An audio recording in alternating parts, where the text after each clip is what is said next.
I found my purpose through having the ability to help others. We talked about my previous life of, being, an active alcoholic essentially. And, that was a chapter of my life that was all about taking. And it was really important for me to commit the second half of my life.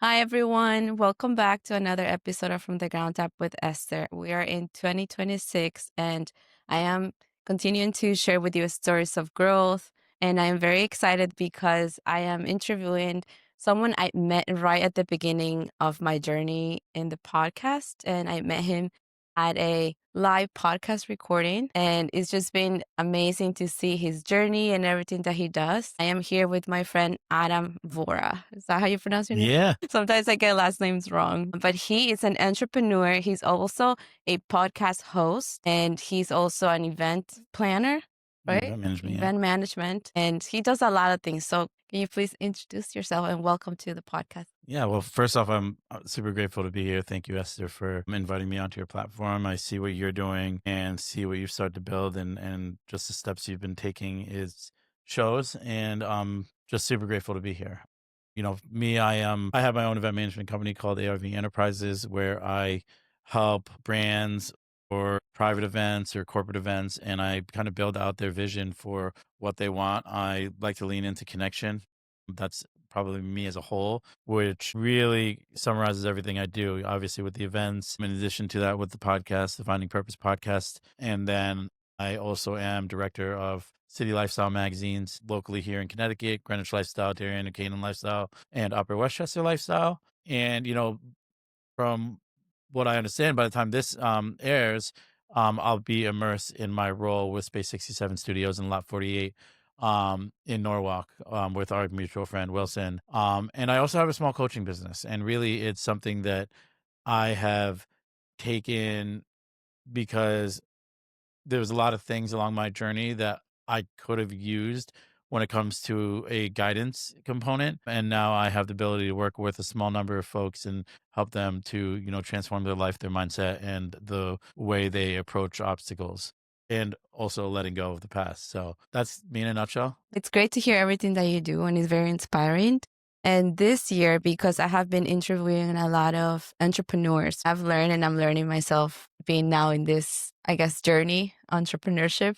I didn't even think about it that way when I started, but now it's a whole different world to me, and I'm learning a lot in this journey. So something I'm very curious about and I want to touch on as I go in these interviews is the topic of identity, right? Because you just don't wake up and decide to be an entrepreneur. Some people are born with it. Some people are made, or it's a whole journey, that it's a discovery journey. But there has to be something in your life that triggers that, or maybe that makes you think, I want to jump into this thing, but there was a life before you started doing all of this. So yeah, I want to touch on that topic. Can you share with us your journey? What brought you to doing all of these things and how that has shaped or changed who you thought you were, like your Yeah. identity? That's like a very, very heavy question. And I'll talk a little bit about where I was and what I was doing. I haven't really been shy about talking about, my recovery journey. And, I grew up from a family. My dad's Indian, my mom's Persian, Jewish, but very much my family has always been the type where you go to school, you go to college, you get a good job, you work however many years, you get your retirement, you get your pension. I mean, that's what my dad did, right? He worked for IBM for 40 years. I mean, don't get me wrong, he had a great career, and that's something I always watched him do. And I know that's something that he always asked from me and my sister and wanted for us. And I think that obviously my path diverted from that. I would end up going to college for a couple years. I would leave college. I would jump into the restaurant industry, and I worked in hospitality for the foreseeable 20 years almost, honestly, from 1920 to almost, in my mid 30s. I was working, in restaurants from a, front of the house level, bartending, serving, managing the whole nine. One thing that I've learned about that, that was really like the first introduction into like running a business was. And, some people might find that crazy, but, at the end of the day, when you're working in a restaurant, I talk about it a lot where, you build a skill set that really translates well into other industries. Along the way, though, I also would work traditional jobs, alongside whatever restaurant I was working at. So I worked a multitude of sales jobs. I sold furniture, I sold shoes, I sold insurance, I sold financial services. I've had all these different type of sales job, but the restaurant industry was really something that I leaned into a lot. Um, I couldn't continue to work in the restaurant industry, because, a little bit over 3 years ago, it's really when, I hit a major bottom, like the restaurant industry. If you're an active alcoholic like I was, and you drink abusively and you party, it's definitely not the best industry to be working in. I had to distance myself there for a little while. And that's when I jumped into a sales job, and when I jumped into that sales job, it was working at Equinox in Greenwich, and I was, selling memberships, I was selling personal training packages, but I was also exposed to a wide array of different folks who ran businesses, who owned businesses, and who were, entrepreneurs in their own right. And I would say that was my first early exposure um, to entrepreneurship. And when you talk about identity and how it correlates along these lines, I think for much of my life, I didn't really have an identity. I was the type of person who identified myself with the environment that I was in. So I was more of a chameleon. I didn't know who I was for a very long time. And I think a lot of people struggle with that. I think a lot of people who struggle with the demons that I've struggled with, that's precisely it. They lack identity. So um, it's such an interesting topic that we're, speaking about identity, and this is going to be the theme of the podcast for 2026, because uh, such a different, so many differing perspectives when it comes to how to embrace identity and whatnot. Yeah, yeah. And identity to me, it's so important because everything stems from there. Everything we do in our lives, or what we don't do, or how we think people perceive us. And everything starts from childhood. We are humans and we all have different experiences, but we all have that need of feeling a reassurance from our parents, knowing that we're loved, that we're wanted. And everything starts from there as we grow and do different things. And even our friend Beth at we were at her book launch. She spoke about how not what we do now doesn't necessarily mean who we are, right?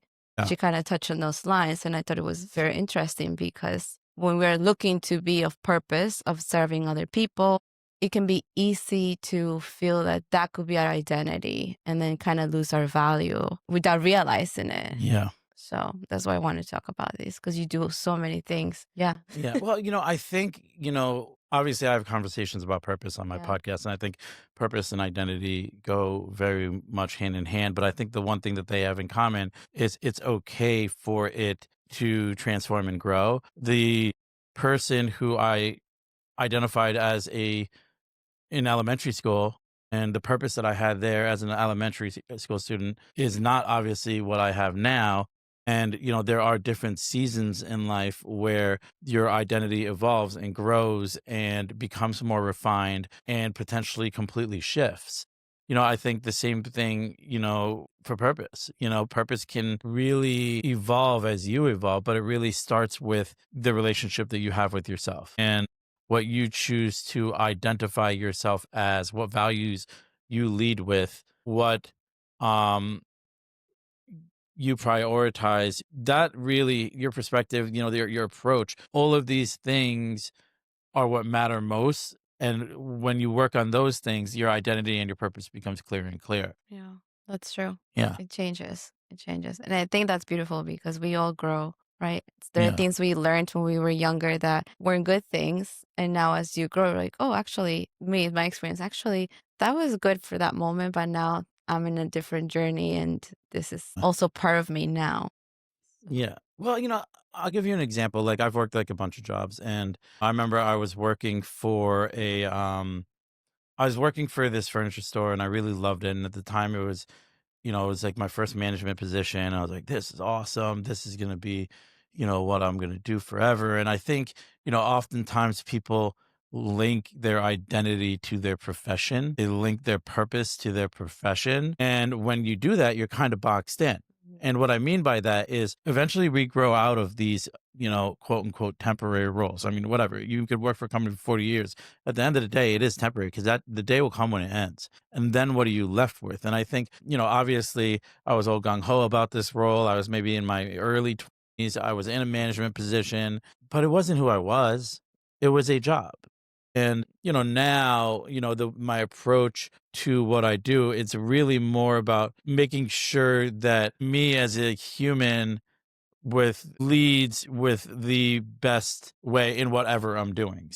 Yeah, like I'm a director of partnerships for a magazine. Yeah, I'm a podcast host. Yeah, I have an event management company. But, with all of those, I commit me to that role. My heart, my sweat, my blood, and I do it with the utmost integrity. And I think that's how I would identify myself. I don't let the roles and the things that I do determine my identity because those things can be lost in the flip of the switch. Yeah. And when those things are lost in the flip of the switch, I still need to be able to answer the question, who is Adam Vohra? So true. Yeah. That's something we talk about a lot in the Christian faith, right? Because I'm a believer. And for us Christians, those that believe in Jesus, we know our identity is in him. That is in him because he tells us who we are. We're loved, we're wanted. We don't need to do anything extraordinary to receive God's love. And I think that is very important for us as humans to understand that we don't really need to do. We have the capabilities, we have the gifts, we have all of that, but we're already loved and wanted, and everything we do are an expression of that. So it's interesting to me because you do amazing things, and you have also shared at the beginning and on your podcast that I've heard some clips and videos of you sharing about your transformation. You said your addiction to alcohol. Can you take us back to that time? Yeah. The person who I was then wasn't who I am now. And the reason why is because I didn't even know who I was then. And, I think when you talk about addiction, you talk about alcoholism, folks who are in the depths of it are really not, they get a bad rap because of what you see externally, but inside they're fighting an internal battle that, unless you've gone through it yourself, you wouldn't ever really be able to relate to. It's the type of place where you really hate yourself, but outwardly you're the most arrogant person in the world. It's the type of disease where it's constantly telling you you don't have it.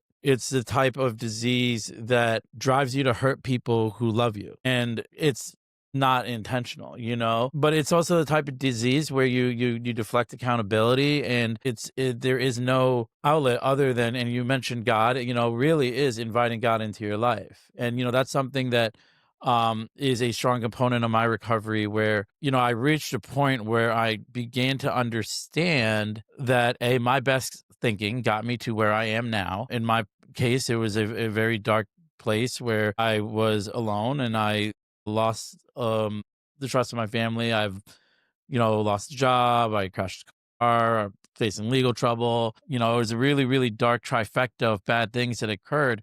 But, it was in that moment where I realized there was nobody I could blame but myself. And it was in that moment where, people who suffer from alcoholism addiction are the only people in the world who think isolation is a solution for loneliness, which is a very wild, wild thing to think. And, in that dark moment, I realized there were two things I could do. I can continue to do what I was doing, and which, would have eventually killed me. I'm pretty confident of that. Or I could reach out and ask for help, and I could begin to open the door and let God back in. And, I think that's really, really important. I mean, the word ego stands for easing God out, right? When I'm navigating my life as I'm God, it never works out. But when I invite God in and ask him to take the steering wheel and I practice God's will, not my own will, usually things work out. And, that's something that I had to do one day at a time, very early on in this journey. And some days I'm better at it than others. Some days I do like to take my will back. You heard it earlier today when I was on the phone, trying to control people that I can't control, getting frustrated, but it's obviously like having conversations with people like you where you can actually like talk about it. And now the time between when I am taking control back and the time when I'm releasing it and letting, God handle it, that margin that is a lot shorter than it once was. There'd be weeks where I'd still try to impose my will onto a problem, a situation, a person until I realized that I had no control. Now I understand that such is life. I can control me. And God can handle the rest. That's so true. Can you tell us, because this is a podcast about growth, and from the ground up, it was a name that came to me when I felt like I needed to share something. I asked God, okay, I want to start a podcast because I had this idea for a long time. And I felt, okay, from the ground up, that's where God got me out of, right? Because out Mm, of my emotions, out of my own head. And then I let God in to bring me, to remind me of everything that He says I am. And when you speak about addiction, that is something a lot of people go through, and it's hard for them to get out or they isolate. And I see a lot of people like that, and it's hard. It breaks my heart sometimes because I want to help them, and they think they're okay being isolated, and it's just heartbreaking. yeah. So can you talk to us? How can you see yourself back then, like your identity? You kind of share a little bit about, maybe if you can expand on it, who you were, what brought you to that addiction at that Mm. time in your life? I mean, I think there's a culmination of factors. I really don't ask myself like why Mhm. too much about my past.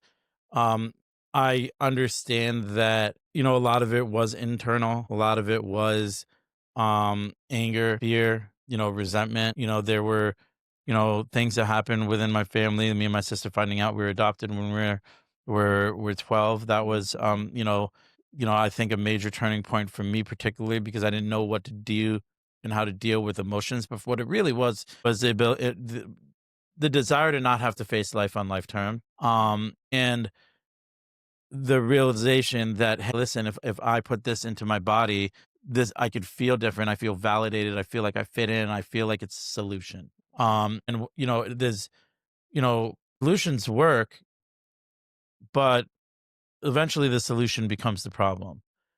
Because at the end of the day, I was putting a band-aid on top of deep-seated feelings. And, so my identity was very much associated with being like the party guy or being the guy you go to for bad things. I mean, I think identity and reputation kind of can go hand in hand in some way. And my reputation wasn't great, but it was because I didn't know who I was, and I wasn't willing to face certain difficult moments and difficult feelings and fears. Did that answer the Wow. question? Yeah. Mhm. So you found out you were adopted when you were 12 years old. Yeah. Wow, that must have been very hard. And I guess, Yeah, yeah. It's funny because it definitely changed the trajectory of the way I thought and who I thought I was. I mean, listen, like I've always felt different. I've always felt like I've stuck out. I've always, I went to a Jewish day school. I was the only brown guy there. You know what I mean? Then you went to middle school. Everyone already had their friends because they were in friends. They've been going to the same school system since they were in kindergarten. They all had their friends. I always felt like I stuck out. I always felt different. I always felt less than. And when you feel that way and then all of a sudden you're told that you are different now, because when you find out you're adopted, and that further reinforces it, it kind of pushes you further deeper into that hole. But rather than embrace who I was, rather than love who I was, I hid from who I was. And then when I found drugs and alcohol, it was an escape, and it was a way for me to be whoever I wanted to be. With that recipe, I continued to, use drugs and alcohol as a way to hide from who I really was. And the longer you do that, the more work it's going to take to get on the other side of that and truly define who you want to be. And one might argue, like I'm 3 years into this journey, like 3 years isn't going to really cancel out, 20 years of burying your identity. But, I'm working tenaciously to be the best person that I am now. Right. yeah, I'm so proud of you. Oh, thanks. Yeah, it's not easy. And something you said earlier was that I think you said, in the terms of, you realize we can't blame people of what happened to you before. You have to take responsibility for yourself now. And I think for you, coming to realize that you couldn't stay in that position, in that hiding from those problems. Yeah. Well, the thing is when you spend a lot of time hiding from living in fear, let's just call it what it is, Yeah. living in fear, life still happens, you know? So, I'm sitting, woe is me, my parents lied to me, blah, blah, blah, right? But life is still happening, right? And, why am I going to sit here and feel sorry for myself rather than show some gratitude? And I think that's something that was a game changer for me, particularly. I mean, one of the things you said from the ground up, obviously the name of this podcast and the brand that you're building. And, I think about that and I couldn't never claim that, I'm from the ground up. I came from an upper middle class family. My parents gave me every single opportunity that I could have had. I was put in a position to win. I'm the one who squandered it. I'm the one who, rather than, took where I was, decided to go to the ground and then come back up, And so that's something that I can acknowledge now, where a lot of I was on the ground because I dug myself there. And I think that, understanding that for me was one of the biggest things in order for me to go up. That's so true. Oh my God. I like that. What you just said is true because sometimes, like you said, fear, right, drove you to all of that. And maybe when you were a child, I'm thinking like, this is like a psychology conversation because, as I was saying earlier, everything starts when we're little, how we perceive the moment. And maybe at that moment when you found out that you were adopted, all these fears came into your mind. And without realizing, you put yourself in the ground, like position yourself to fail without being grateful for everything you had already, you Yeah. know? Well, I think that resentment is a very dangerous thing. Yeah. And I think, people, throughout the day, we pick up resentments, right? Whether it's that boss who, sent a pointed email, whether it's the coworker who didn't notice my new haircut, whether it's, the guy who cut me off on 95, right? Well, how do we want to carry these resentments throughout the day? Do we want to carry these resentments throughout our life? And that's what I did.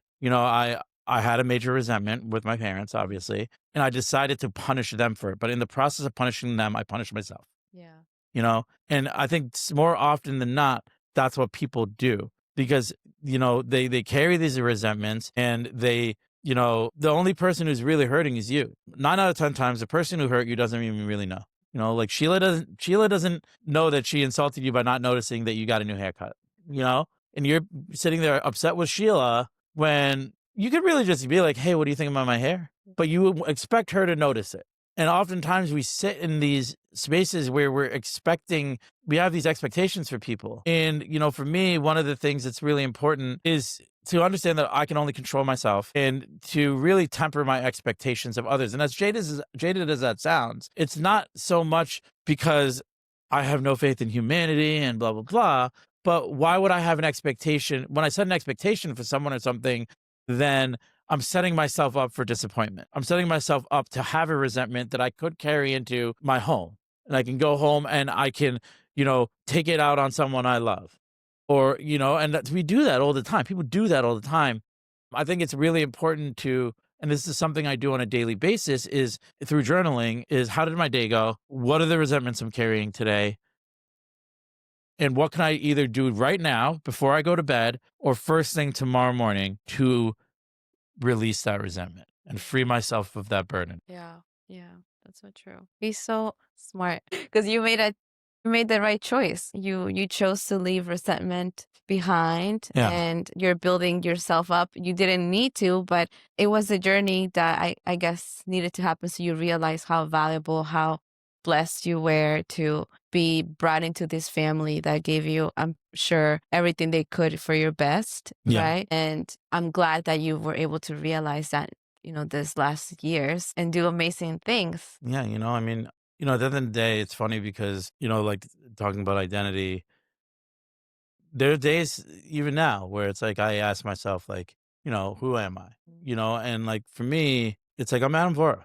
I'm gonna be the best version of me every single day. I'm gonna bring that to every relationship, every conversation. I'm gonna try to be present, in all my interactions and really just carry myself in a way where I can be proud at the end of the day. And I think that's enough. I think, we live in this world where, a watch or a car or a fancy title are the things that people cling to in order to identify who they are. And that's unfortunate because when you get wrapped up into all of that, you end up not really knowing who you are, Yeah. you know? Yeah. It's sad. I see it all the time. That's sad. I like to bring God back into the conversation because the world offers you so many things that you can pick or put your identity in and make you feel seen, especially now with social media and all the things. A lot of people fall into that trap of putting their identity in those things. But to me, what always brings me back is like, okay, the Bible says that I'm a child of God. I am loved, that God chose me right from the beginning of creation. He thought of me and about me and the wonderful things that he has for me, which is Jesus, the sacrifice that he made for me on the cross because he realized that he loved me. So now I don't have to do anything to earn, to be lovable, to earn that love or the world's acceptance because Yeah. I have God's acceptance. So I think in my life that has been very important and graceful because sometimes I forget. And even then I can go back and say, okay, wait, I am Esther. I'm a child of God and I don't have to worry about other things. Yeah. So it's good that you brought that because it brings me back to. Yeah. I mean, I think it's obviously very important to embrace God's role and understand that, we are his, at the end of the day. And it's his will that can guide you. And it's frankly the best will to follow. Yeah. It's definitely better than my will. He knows what's right for me more so than I do. And trusting in that relationship, I do think that, it's also really important to, when you bring God into your identity, it's also important that your actions complement that, and, because you do see a lot of people claiming God Yeah. as their guiding compass, but then their actions don't match it, Yeah. or their rhetoric doesn't match it. Yeah. Like, so that's something where that's between you and God. You need to cherish that relationship because to me it's the most important relationship I have. That relationship, the relationship I have with myself are the two most important guiding lights because those are ones that I know will never leave me. Yeah. Those are ones that are there for me forever. Those are ones I could lean on for comfort. Those are ones where I can count on to, celebrate with me in my best hour and comfort me in my darkest hour. So, yeah, I like that So good. See, I love this conversation. too. Yeah. Okay, so now let's change topics a little bit because Okay. you have a podcast too, and it's Finding Purpose. Yeah. And you bring all these amazing people. What is something that you're learning? How long have you had the podcast for? Well, I'll be on my I think almost 90th episode by I think it's on deck. So maybe by the end of the year.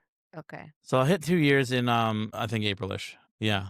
Which I'm pumped about. Yeah. I've never had a repeat guest and I just love the conversations that I'm having. Yeah, he has very good conversations. Yeah.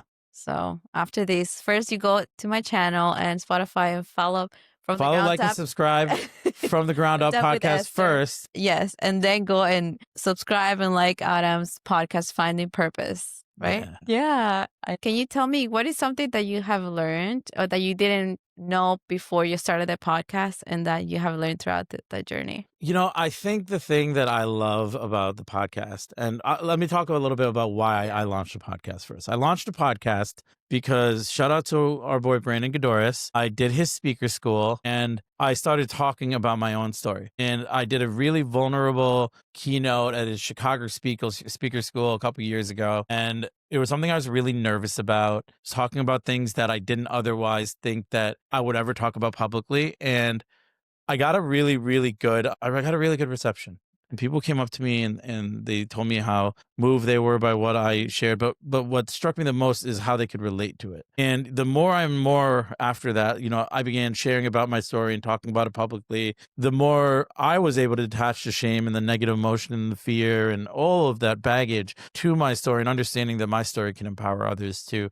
make changes in their life. So then I realized that there's other people who feel like me who want to share their story and share their truth and share their struggles. And hopefully that could empower somebody else. So I created the Finding Purpose podcast because I found my purpose through sharing my story. I found my purpose through having the ability to help others. We talked about my previous life of, being, an active alcoholic essentially. And, that was a chapter of my life that was all about taking. And it was really important for me to commit the second half of my life to giving back. So this platform allows me to do that. When I sit down with guests and we talk about their journey, I've learned a lot about the attitudes you can take after overcoming an obstacle, the that no trouble or no problem is insurmountable. I think that's super important. But really, the different takes I have on purpose. And I think purpose is really, really grounded in you after you have overcome something tremendous. I think it just kind of reinforces where you really want to spend your time and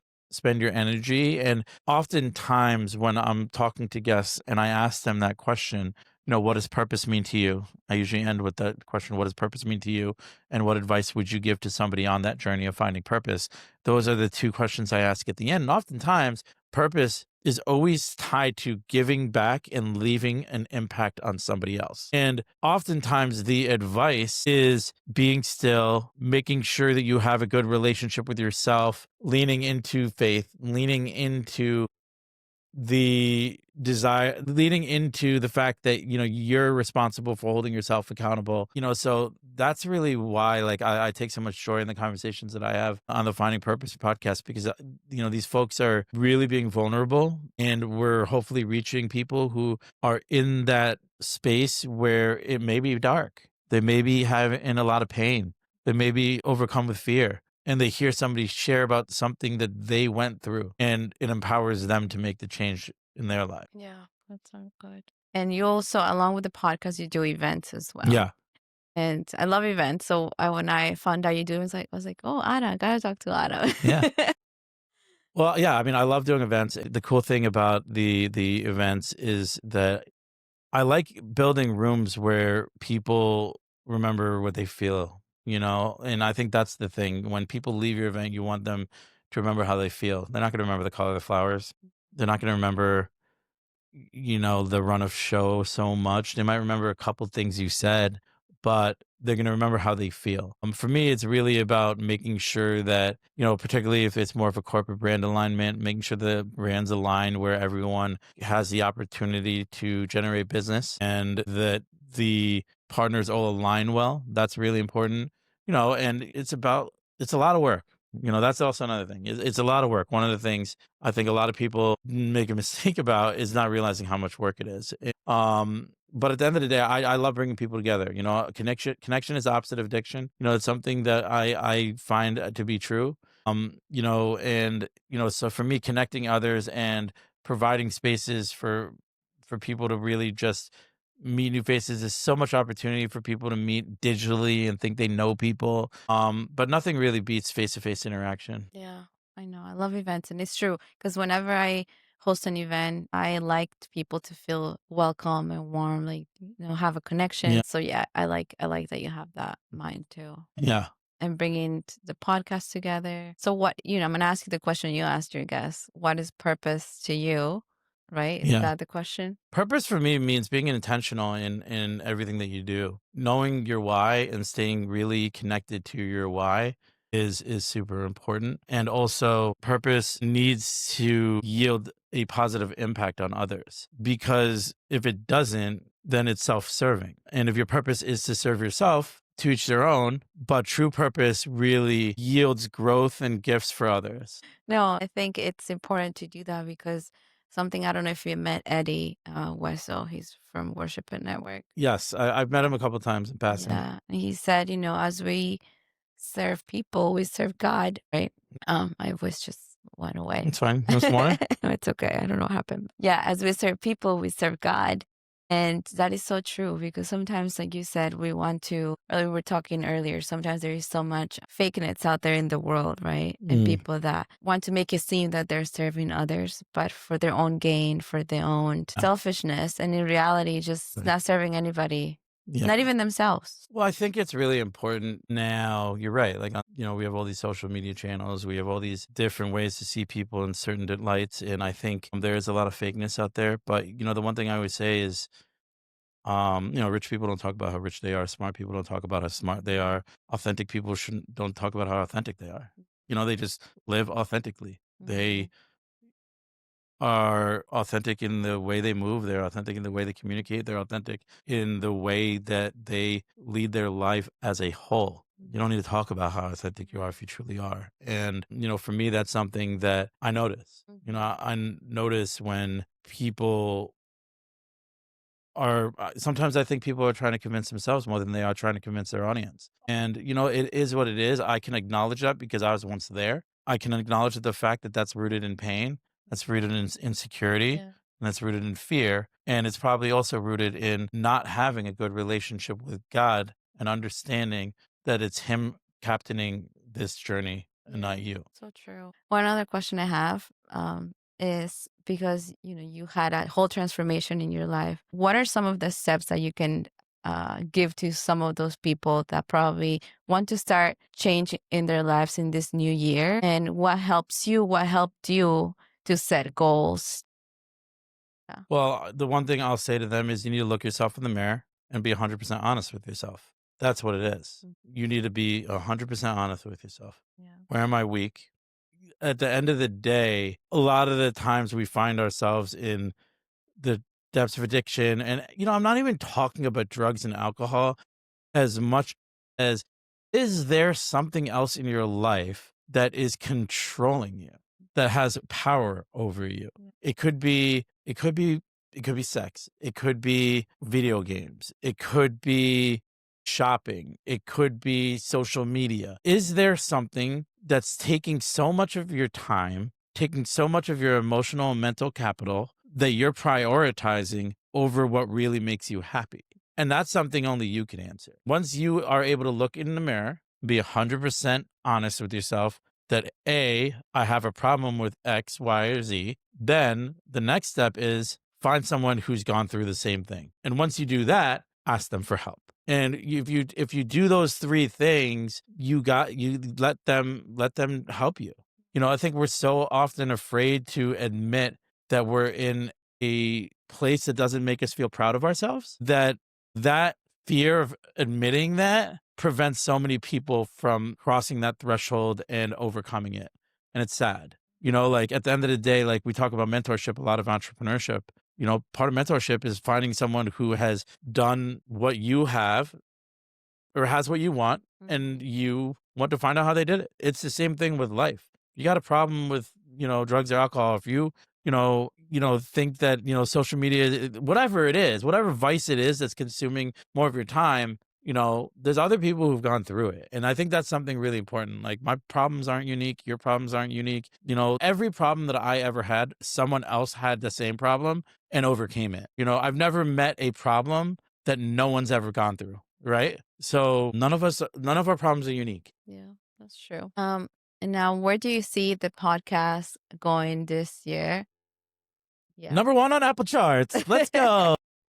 After From the Ground Up with Esther. We can alternate weeks. I know. It's so Well, listen, funny. I'm just going to keep continuing to do what I do with Yeah. the podcast. At the end of the day, podcasts are podcasts. It's a great platform for me to be able to, oftentimes meet people for the first time. A lot of times my guests might very well be someone who I really liked what they were doing and we connected at an event and I was like, all right, come on, let's talk a little bit more. It's really about telling their stories, sharing their truths, leaning into, their approach on purpose. So consistency is something that I set out to do with the podcast. I'm very consistent. I drop once a week. My social media calendar is pretty ingrained and I'm just going to keep doing it.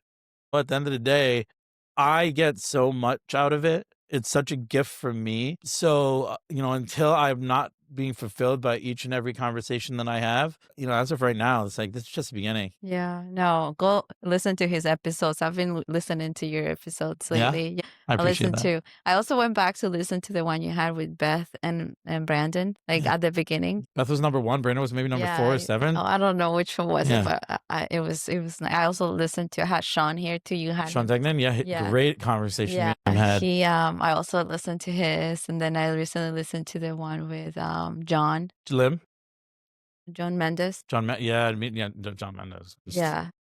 I mean, I hate to say this because I've had a lot of guests, but John Mendes was arguably one of my favorite conversations that I had on the podcast. I've known him for a really, really long time. Well, not really, really long time. I've known him for several years. And I don't know, man. The kid is so wise for his age. Yeah. And he is so authentic in how he moves, and I'm just a huge fan of John Mendez. Every time I see him, it's just like, you know how sometimes people get a little upset, "Oh, like, we haven't spoken in a while. Why don't you hit me up? Blah, blah, blah." John Mendes gets it. You know what I mean? John Mendes gets it. Like, like when we see each other, we pick off right where we left off. It's great. I call him when I need something. He calls me when he needs something. We show up for each other when we can. We don't get insulted when I can't go to an event. It's all love with John Mendes. Sorry. Shout out, big plug for John Mendes. I love Yes. John Mendes. I know, I agree. He's such a sweetheart and he's young. I thought Yeah. he was older by the way he 20 when so he talks about how he was at UConn, and he makes it sound like it was so long so ago. It's like, bro, that was like 3 years ago. You're like, so COVID was yesterday. he has some good guests on his podcast, so I recommend and help him to go to the #1 podcast. Hey, Yeah, so that's exciting. Well, thank you so much for sharing all of this. And, yeah, I'm excited for what's going to happen in 2020. We don't know, but I think I'm excited for good things. yeah. Oh, You're, always good things. yeah, you're growing, you're Yeah. doing amazing stuff. There's gonna be good things. There's Yeah. gonna be obstacles. There's gonna be wins. There's gonna be Yeah. losses, like every other year. It's what we do with all of it, Yeah. right? Yeah. And just tell us for one last question, what is your definition of success right now after all you have overcome? My definition of success is being able to wake up every morning knowing that I'm living purposefully, and to go to bed every evening with peace of mind. Because there are so many nights where I went to bed and I didn't have peace of mind. Mm. And there was so many mornings I woke up hopeless. Is there a quote or something that you can tell the audience that helped you throughout your journey? Things work out the best for those who make the best of the way things work out. And that's like one of my favorite quotes. It's not really a quote that's by a famous person. It's a quote that I heard someone say in a meeting actually a few years back, and it's so true. Things work Yeah. out the best for those who make the best out of the way things work out. Okay, so we got to do that this year, 2026. Everything will work out. So thank you so much, Adam, for being here. I appreciate you and I wish you all the best in everything that you're doing. I'm excited to see what's going to happen and the new partnership with Wilson, too. I'm excited about that one. Thank you so much. And if anybody needs to get in touch with me, feel free to reach out to Adam Vohra _ on Instagram or visit my website at Yes. www.adamvora.com. For the podcast, where can they find the podcast? The name is that the exact name? Finding Purpose. Finding Purpose Podcast, Apple, Spotify, YouTube, and definitely From the Ground Up podcast. Super grateful to have you to be here and have the opportunity to have this time with you because I've been looking forward to it all week. Yeah, no, thank you for being here and, making this happen too. Yeah, I'm very excited. So thank you guys so much for listening, for watching. Please subscribe, follow on Spotify, Apple, and iHeartRadio From the Ground Up with Esther podcast. And I wish you a wonderful 2026. And if you haven't listened to the other stories from last year, just go and check them out. There are some amazing people there and some mutual conversations of guests that he has had on his podcast, like Sean and Beth. So I'm excited for this new year, for a new guest, and for you guys to listen to this story. Thank you so much. Bye-bye. Bye. Thank you.